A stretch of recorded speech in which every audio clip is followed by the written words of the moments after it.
My name is Randy Cleven, and I've been a beekeeper for probably 4 years. My name is Mark Love, and I've been a beekeeper for approximately 5 or 6 years.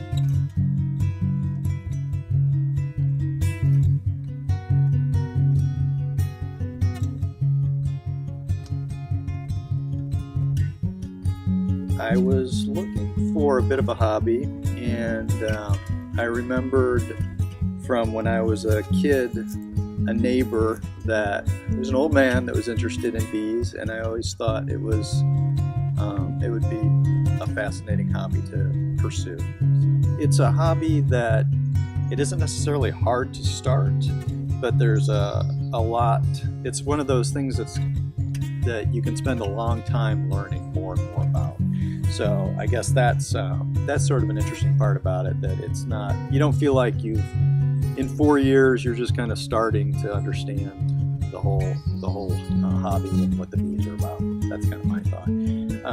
But I really like I really like extracting the honey, and I think that's pretty exciting. So yeah, that's probably what I like about it. Well, my daddy had bees back in the 80s, a million years ago. And I got interested in that. It's kind of been, looking back, it's been in our family for quite a long time. In fact, right here I have a agricultural census record of 1860. It shows my great-great-great-grandfather raised bees, and he at one time had 300 pounds of honey he produced. So, which is kind of unusual back then. There wasn't a lot of beekeepers back then, so he was doing it then. So I guess it was kind of a family thing, really, that unbeknownst to me went back far. Back then you checked on them every once in a while and you kind of left them alone. But nowadays, because of mites and all the problems they're having, you have to check and make sure the queen's laying brood and all that stuff probably once every 2 weeks at least now. You have to kind of be on top of it or you're going to lose your hive. And the way things are now, the bees having their issues. I was looking at something the other day. From April of last year to April of this year, in America, 44% of the hives are gone the beekeepers have had. That's a lot. 1/3 of what we eat is produced by pollination. So if the bees start dying off and there's no pollination the way it is now, you're not going to get a lot of the fruits, apples,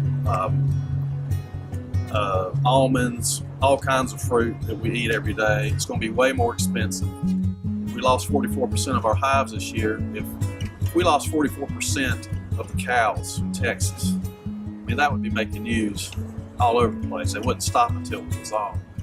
Same thing with chickens. If we lost 44% of our chickens in the chicken houses, that would be huge news. But because the steak, it's on our plate, we see it, we eat it. The chicken, it's on our plate, we see it, we eat it. But when you get the fruits and the vegetables and all that, nobody thinks about what was involved in producing an apple.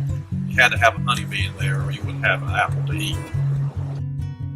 Plant, bee-friendly plants and all that, and not to use so many chemicals to kill off grass and all that, like off and I don't know, some of the other ones, Roundup and all that stuff.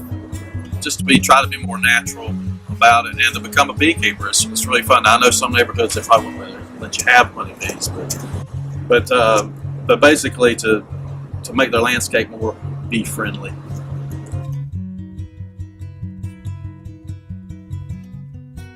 For me, the first time I started working with bees, it was intimidating, right? So I got a box of 3 pounds of bees, and I was like, not sure I want to be in this hobby after all, right? But there's a lot of resources there's a lot of resources, books, YouTube videos, mentors, clubs, where you can get a little bit of information, and it really isn't that difficult to get started. So that would be kind of my final word is, give it a try. It's you really don't have much to lose.